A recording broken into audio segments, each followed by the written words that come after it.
정관용의 시사본부 토요일 2부 시작합니다. 매주 토요일 2부는 주요 정치 이슈들 거두절미하고 알맹이부터 토론해보는 각설하고로 꾸며드리고 있죠.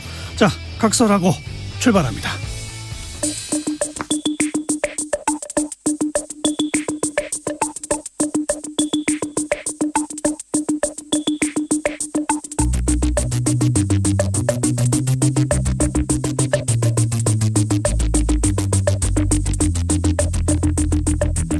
뜸들이지 않습니다. 알맹이부터 찌릅니다. 고수들의 진검승부, 끝장토론 각설하고. 끝장토론 각설하고 책임져 주시는 두 분이죠. 더불어민주당 최민희 전 의원, 국민의힘 법률위원회 부위원장 윤기찬 변호사, 오늘도 나오셨습니다. 두 분 어서 오십시오. 안녕하세요. 안녕하세요. 네, 공통 질문입니다. 이번 한 주 가장 뜬 인물, 진 인물. 윤기찬 변호사부터. 이번 주에 뜬 인물은 누굽니까? 저는 안철수 인수위원장을 꼽고 싶어요. 예. 일단 인수위원장 선임 과정에서 며칠이 좀 소요됐지만 들어와서 적극적인 활동을 하고 계시고 다소 우려했던 불협 파음보다는 열심히 일을 독려하고 심지어는 이제 인수위원 각 분들에게 개별적인 인터뷰를 하지 말라 이런 취지로 얘기를 했는데 그것이 과거 인수위 때마다 불거졌던 문제들이거든요. 맞아요. 그러니까 내부에서 수기 과정 거치지 않고 개별적인 인터뷰를 하면서부터 대변인들이 엄청 힘들었던 기억들이 있대요. 그래서 그런 식으로 이 사람 이 얘기하고 저 사람 저 얘기하고 그렇죠. 이런 수기 경우도 과정도 있고. 없이. 그래서 업무 파악을 상당히 깊게 했다. 이런 측면에서 보면 상당히 잘하고 계신다는 측면에서 꼽았습니다. 예. 자, 최민희 전 의원은 이번 주 뜬 인물. 저는 2030 여성들인데요. 그중에서도 잼칠라, 개딸 열풍을 일으키고 있는 그 세대를 꼽았습니다. 무슨 열풍이요? 잼칠라, 개딸. 그게 뭐예요? 잼칠라는요, 이재명 후보의 애칭이에요. 친칠라라는 예쁜 그 쥐가 있어요. 예. 그래서 잼칠라. 예, 이재명 후보의 별명? 닉네임 이렇게 만들어서 잼칠라가 되었더라고요. 예. 그리고 중요한 건 개딸. 개딸이 뭐예요? 예, 이재명 후보가 딸이 없잖아요. 예. 그래서 과거에 딸이 있었으면 좋겠다 이런 내용의 블로그 글을 올렸대요. 그거를 본 2030 세대들이 민주당에 지금 12만 명 정도가 당원 입당을 했는데요. 온당원으로. 근데 그중에 과반 이상이 2030이라고 합니다.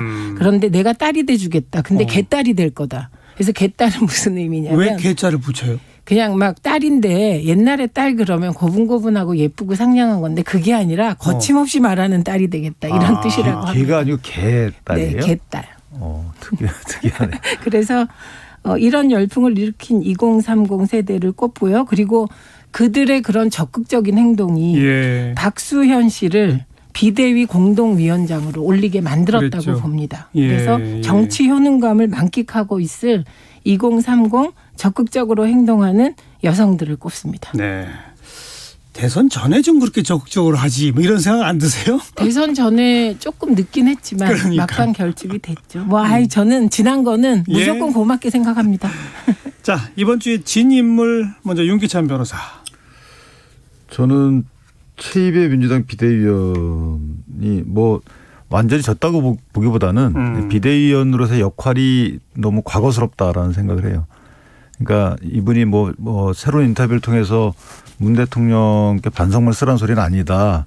그러니까 퇴임사에 잘한 점도 담고 못한 점도 담고 이렇게 취지는 좋은데 하여튼 그런 취지로 국민께 들렸단 말이죠. 그러면 어쨌든 같이 책임지고 같이 쇄신해 나가자라는 비대위원회 입장에서 보면 책임을 마치 이렇게 한쪽 누군가에게 과거에게 미루는 이런 식의 그 비대위원 운영 내지 쇄신은 과거에 늘 있어 왔던 거라서 저 기대치에 비춰보면 조금 실망스럽다 이런 측면에서 말씀을 드렸습니다. 최입의 의원의 그런 발언 때문에 또 청와대 출신 현직 의원들이 집단으로 최입에 사과하라 이런 얘기까지 하고 그랬었죠? 그런 얘기가 나오면 또 반작용도 있는 거고 작용 반작용의 법칙이 물리학 세계만의 법칙은 아닌 것 같아서요. 별로 큰일이 아닌 것 같습니다. 그것은. 별로 언급할 게 없다? 네. 좋습니다. 그러면 최민희 전 의원의 이번 주 저는 권성동 의원입니다. 왜요? 김호수 총장을 물러나라는 취지로 압박을 가했다가 본전도 못 건진 것 같아요. 왜냐하면 그 사안에 대해서는 제가 토론해 보면 보수 패널 누구도 동의하는 분이 안 계셨습니다.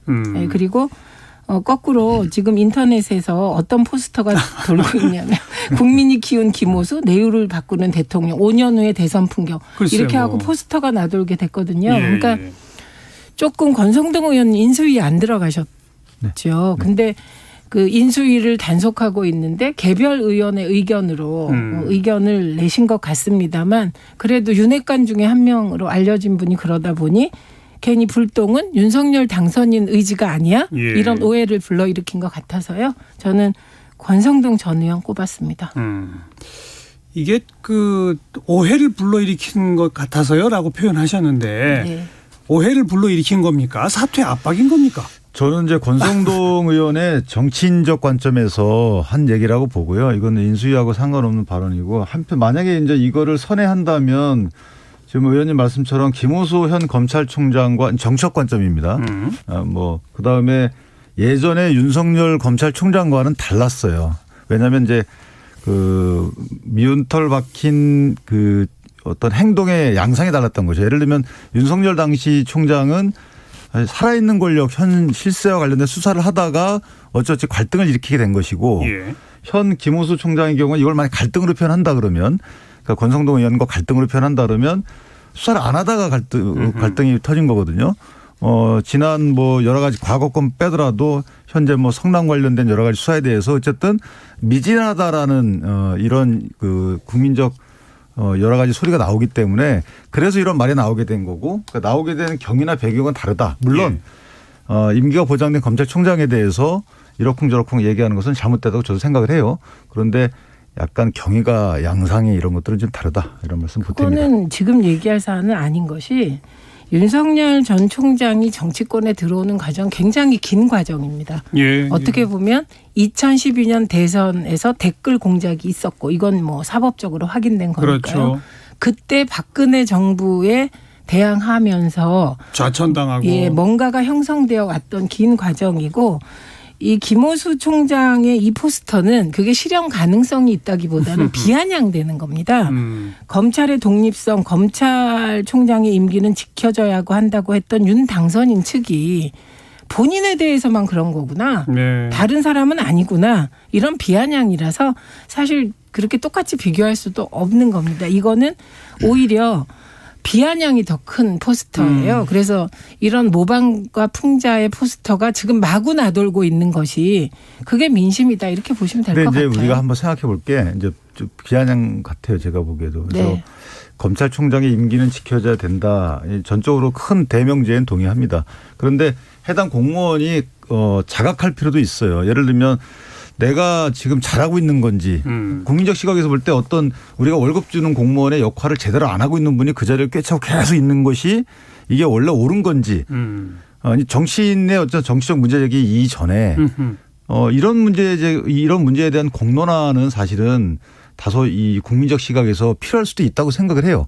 그래서 이 공론화의 내용이 본인이 거기에 공감을 하면 어찌 뭐 의사표현을 하시겠지만 정치인들이 당신 나가세요 뭐 이렇게 하는 것은 부적절하죠. 그것은 뭐 상호 입장이 있는 거니까. 그렇지만 근본적으로 공무원의 위치라는 것을 생각해 본다면 제 역할을 못하는 공무원이 그 자리에 계속 임기 동안 있는 것이 이게 과연 옳은 것인가에 대한 근본적인 우리 문제제기 있어야 될 것 같다라는 생각이 대단히 위험한 말씀이라 예를 들면 저 말은 제가 그냥 직방 해석해 보면 이런 말씀이에요. 김호수 총장이 일을 잘 못한다. 권성동 의원이 보기에. 그렇죠. 그래서 나가라고 한 거다. 그렇죠. 그러면 저는 김호수 총장이 정말 못마땅할 정도로 중립적으로 일을 하고 있다고 봅니다. 객관적으로 잘한다고 봐요. 왜냐하면 몇 가지 지금 이게 주제가 아니라 몇 가지 사안에 대해서는 민주당 입장에서는 정말 분통 터지게 일처리를 한 일도 있거든요. 그러니까 이분은 양쪽 다 분통 양쪽이 다 하죠. 분통 터지니까 아 독립성을 지키고 자기 판단대로 가고 있구나 이렇게 보는 쪽이에요. 저는. 그러니까 이런 주관적으로 일을 잘한다 못한다는 나뉘어질 수 있기 때문에 법으로 검찰총장의 임기를 정한 거거든요. 그래서 이 부분은 뭐 저는 권성동 의원을 옹호하는 뭐 100가지 이유를 대셔도 법과 원칙은 못 이긴다 이렇게 생각합니다. 입장 차이가 있는 것 같아요. 네. 그러니까 제가 아까 그 두 분한테 던진 질문이 그게 핵심이에요. 오해를 불러일으킨 겁니까? 아니면 사퇴 압박입니까? 라고 제가 여쭤봤잖아요. 그러니까 한쪽에서는 이건 오해다. 그러나 또 은근히 스스로 판단해라. 이 양쪽이 다 있는 거 아닙니까? 매번 정권 교체 때마다 뭐 검찰총장 자리 하나만이 문제가 아니고. 그런데 사실은 솔직히 말씀드리면 이제 정권에 종사하는 분들 이외에 각 정당에서는 상대방이 집권 시에 그 임명된 공무원에 대해서는 평가를 하잖아요. 그러니까 이것도 그런 측면에서 보면 지금 의원님 말씀처럼 각 입장이 다르지만 어쨌든 나는 그렇게 본다. 이렇게 정치적 해석이 가능한 부분 같아요. 근데 그게 압박으로 비치면 그건 법 위반이고요. 그다음에 결국 이건 한마디로 요약하면 정무직 자리의 그렇죠. 처리 문제입니다. 그런데 공공기관장 다 포함해서. 다 포함됩니다. 그러니까 정무직 자리요. 그런데 중요한 것은 예를 들면 이하는 총재 있잖아요. 이하는 총재가 최초로 임명된 게 2014년입니다. 그런데 2018년에 문재인 대통령이 다시 임명했어요. 그래서 저는 이건 법 개정이 필요하다고 보는데 하는 총재 임기는 6년이나 8년으로 늘려야 된다고 저는 생각합니다. 그때 문재인 대통령이 이하는 총재를 임명한 취지는 이런 금융통화 정책은 정권에 의해서 좌지우지되면 안 된다. 그렇기 때문에 임기를 연장해서 이분이 8년 한 것이거든요. 그러니까 지금도 문제되는 자리 중에 하나가 하는 총재인데 문재인 대통령은 그런 정신을 가지고 있기 때문에 무슨 이 총재가 문재인 대통령 사람이나 민주당과 가깝지 않아요. 2014년에 임명된 분이거든요. 그래서 그런 영역들을 정해서 국회가 법을 임기를 연장할 곳은 연장해야 된다고 보고 그리고 정무직은 인정하는 게 맞아요. 임기를 없애거나 법으로. 임기가 있으면 인정하는 것이 맞다. 분명히 해야 될 게 있는데 권성동 의원처럼 국회의원이 행정부 공무원 등에게 또는 준사법기관 공무원들에게 사퇴라고 하는 것이 그건 법 위반은 아니에요. 말할 수 있죠. 포함이 안 되기 때문에 그거는 당연히 국민의 대표자로서 그 업무에 대한 평가 차원에서 말할 수 있는 것이고요. 하는 총재의 경우에 대통령께서는 연임을 시키신 거거든요. 그 뭐 평가할 만하죠. 그런데 하는 총재를 연임하는 거하고 한 새로운 연임 기간이 다 끝나서 원래 법에 보면 이제 1회에 한해서 연임할 수 있게 돼 있단 말이에요. 그러면 이분은 못 해요. 그렇죠. 그럼 새로운 분은 이제 하는 총재로 임명을 해야 되는데 지명을 해야 되는데 그거하고는 다소 좀 다르다. 이전에 이분이 4년 동안에 하는 총재 임무를 수행하면서 잘했으면 다음 대통령께서 잘했나라고 연임시킬 수 있는 거예요. 근데 전혀 새로운 분을 선임시키는 거 왜 다르냐면 법에 보면 이 그 하는이 맡은 업무 중에 하나는 사실 이제 그 신용정책이잖아요. 통화정책. 이 통화정책은 경제정책하고 밀접하단 말이에요. 그래서 법 자체에 보면 통화정책을 수립할 때 이 정부의 경제정책과 조화롭게 해야 된다는 말이 나와요. 그런데 하는 총재 같은 경우에는 늘 대통령이 이래라 저래라 할 수가 없는 지위, 독립적 지위를 갖고 있어요. 어느 정도. 그럼 임명할 때 내 경제정책과 조화로운 어떤 기조를 갖고 있는 분을 임명한다. 이런 기회가 한 번 주어지는 거거든요. 그렇기 때문에 이 부분은 이제 좀 신경 쓰이는 부분이고요. 신경 써야 되는 부분이고 그래서 현 대통령께서도 그 부분은 아마 고민을 하고 계실 걸로 생각을 해요. 다만 인수위 측에서는 공식적으로 누굴 제안했다 이런 말은 없다라고 공식 입장을 내놨기 때문에 현 단계까지는 그런 단계입니다. 구체적으로 이름이 나왔어요. 그건 이제 그런데 그분의 언론에 그냥 거론된 거죠. 그런데 그분의 성향을 따지는 게 아니라 적어도 제가 쭉 살펴본 바에 따르면 한국은행 총재가 될 수 있는 요건들이 있습니다. 예를 들면 갑자기 내 사람이라고 뭐 누구를 하고 그럴 수가 없어요. 한국은행 총재는.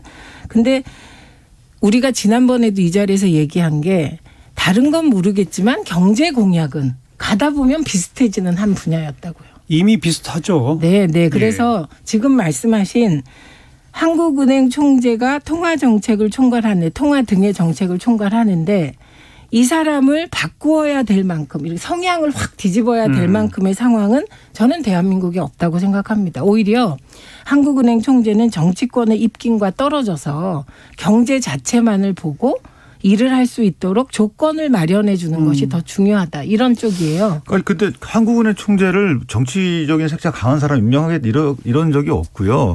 저희가 이제 제가 평을 한 것은 뭐냐면 인사권은 당연히 현 대통령께 있죠. 그런데 이제 4년간의 새로운 정부의 정책 기조와 부합하는 통화 신용 정책을 펼칠 하는 총재를 지명할 수 있는 그 의견을 청취하는 당선인 측에서 상당히 주고 이걸 반영시켜야 되는 이런 구조적인 문제가 있다. 그거를 말씀드리는 것이지 그런 원칙을 말씀드리는 거예요.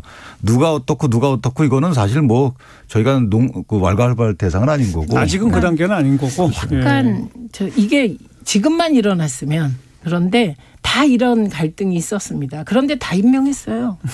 네, 그런데 굳이 지금 이게 문제가 되는 것은 저는 태도의 문제가 아니었을까요?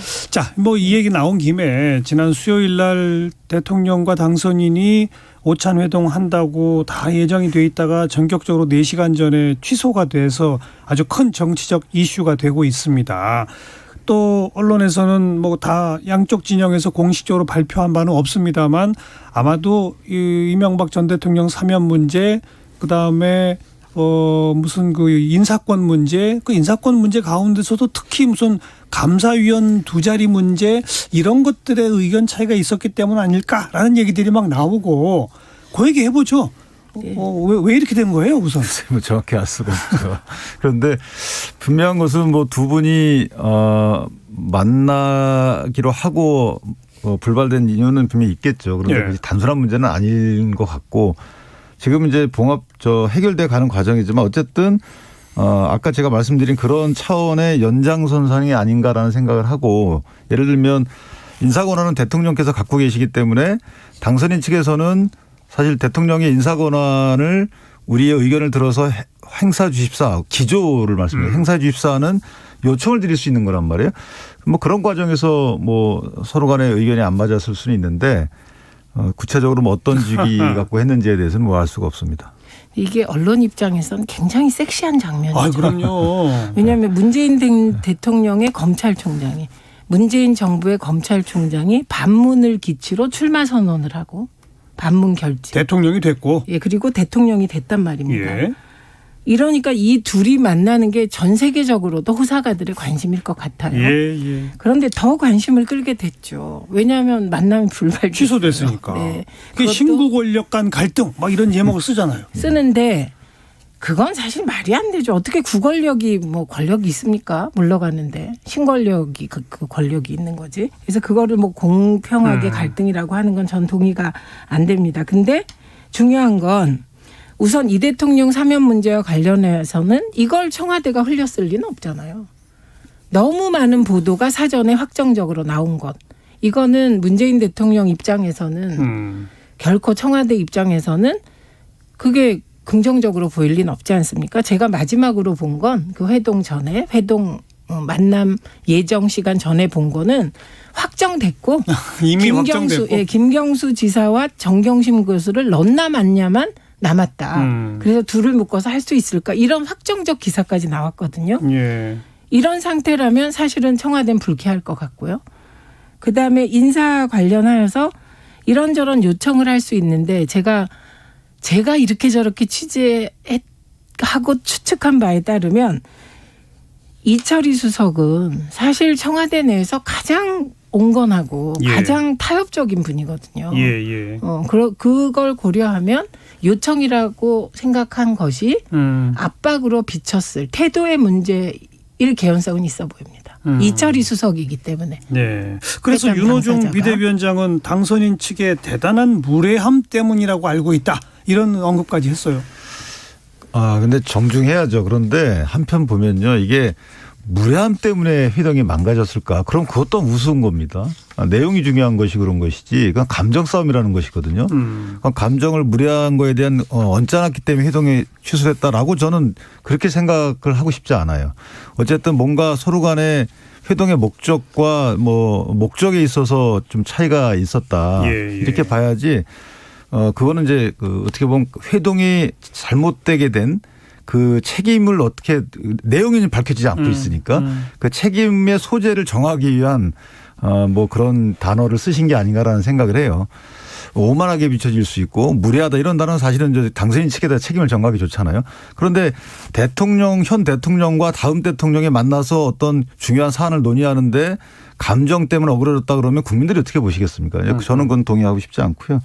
그다음에 사면 문제 같은 경우에는 사실은 일부 정치인이 그 사면 문제에 뭐 다른 분 뭐 김모 씨를 넣거나 이런 거는 잘못됐다고 봐요. 예. 그거는 본인의 뇌피셜이든 아니면 어쨌든 간에.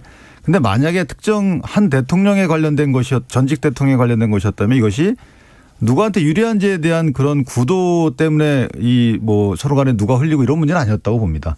그래서 그 부분은 정확히 나중에 밝히기 전까지는 조금 언급하는 것이 부적절하지 않을까 싶습니다. 또 일부 언론에서 언급하는 이 감사위원 공석 2자리 채우는 문제 이거야말로 다음 정권에 넘겨야 되는 거 아니냐. 아니다. 정당한 인사권 해야 한다. 어떻게 보세요? 이거는 뭐 저는 법대로 해야 된다고 생각하고요. 5월 9일까지는. 그리고 더 보탤 말이 없습니다. 이건 얘기 아무리 해봐야 그냥 법대로 하냐 아니면 그 말하자면 모든 걸 포기하고 지금 정권을 넘기라는 의미거든요. 예. 그러면 법을 바꿔야 되는 거예요. 저는 그 법이 예. 5월 9일까지는 문재인 대통령이 인사권을 행사한다. 그런 거 존중돼야 되고 만약에 그 윤석열 당선인 측이 지금 당장 정권 인수하겠다는 얘기거든요. 저게. 그러면 인수위원회도 필요 없는 거예요. 그냥 무조건 그 3월 9일 이후 당선되면 바로 취임. 바로 취임. 그리고 인수위는 다른 형태로 두고 이렇게 하지 않는 한 이 논쟁은 끝없이 이어질 논쟁이다. 그리고 과거 정권에서요. 심지어 DJ 정부에서 노무현 정부로 넘어올 때도 DJ께서 할 인사권 다 행사하셨다고 알고 있습니다. 그래서 이런 부분에 대해서는 뭐 말의 여지가 없고요. 그리고 박근혜 정부 때도 방통위원장 전부 다 임기 다 보장했거든요. 문재인 정부가. 근데 원칙론적으로는 맞는 말씀인데 이거 법을 만들어서 해결될 일은 아니에요. 법을 만든다 하더라도 어쨌든 취임하기 전에 그 임기가 끝나는 해당 비슷한 직위의 공무원들이 있을 수 있어요. 예. 그러니까 이건 늘 있는 문제인데 법의 문제가 아니고 저는 어찌 보면 그 민주주의의 이론을 적용하는 데 있어서 그 기본 원리들을 어느 정도 확장할 것인가의 문제라고 생각을 해요. 예를 들면 감사위원 같은 경우에 이 감사위원 관련된 논의가 있었다는 말씀은 아니고 제 개인적인 추측은 감사위원의 경우에는 일반직 공무원과 다른 것이 이 감사위원은 준사법기관입니다. 예. 그래서 주로 이제 감사위원이 임명되게 되면 기존에 해왔던 행정행위, 행정 결과에 대해서 감사를 할 거 아니겠어요? 그러니까 기존의 행정행위, 행정 결과라는 것은 현 정부의 행정행위, 행정 결과에 대해서 감사를 하는 그런 업무를 담당하는 사람들이에요. 그 사람을 감사를 받아야 되는 쪽에서 임명하고 나간다라는 것이 사실은 어찌 보면 좀 와닿지는 않아요. 예. 그러니까 당연히 인사권한은 대통령이 갖고 계시지만 감사위원회 뭐 어느 정도 의견은 좀 당선인 측에 들어서 하는 것이 어떻겠느냐라는 의견이 있을 수 있거든요. 막 그런 차원의 의견이 있을 수 있지 않겠느냐라는 게 제 생각입니다. 저 말씀 들으면서 진짜 위험하다 이런 생각이 드는 게요. 저 말은 전부 전 정부를 탈탈 털겠다 이런 얘기가 들려요. 지금 그렇게 들립니다. 아니 의원님 기본적으로 자 보세요. 아니 제가 말할게요. 예, 네. 들리고 예를 들면 감사위원이 들어와서 일을 하는데 그냥 평상시대로 하던 일을 하면 되는 거잖아요. 감사위원은. 그렇죠? 그럼 이 감사위원은 법과 원칙에 따라 안 하고 시키는 것만 한다는 전제가 가능해야 돼요. 근데 적어도 문재인 정부에서 문재인 대통령 스타일이 그건 아니었습니다. 지금 말씀하시는 많은 거 예를 들면 청와대 이전 관련하여서도 대통령과 비서실이 너무 멀다.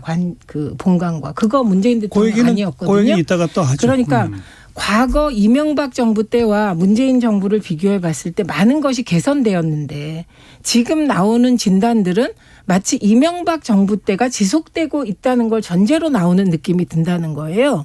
그래서 오히려 저는 인수위가 할 첫 번째는 MB 정부, 박근혜 정부, 문재인 정부 때 개선된 것이 뭐고 나빠진 게 뭔가를 먼저 점검하시는 게 좋지 않을까 합니다. 제가 한 말씀만 드릴게요. 예. 이게 탈탈 털려다 이렇게 말씀을 주시는데 거꾸로 얘기하면 덮으려는 의도냐 아니냐 이게 또 공개가 가능한 거예요. 그러니까 그렇죠. 이게 관점의 차이인데 국민적 시각에서 볼 때는 어느 게 더 어떤 사람들의 생각이 이게 지금 공론화되지는 않았지만 어떤 사람들의 생각이 맞는 건지 국민적 관점에 보면 답은 나온다고 생각을 합니다. 예. 이게 덮을 게 없다니까요. 문재인 정부는.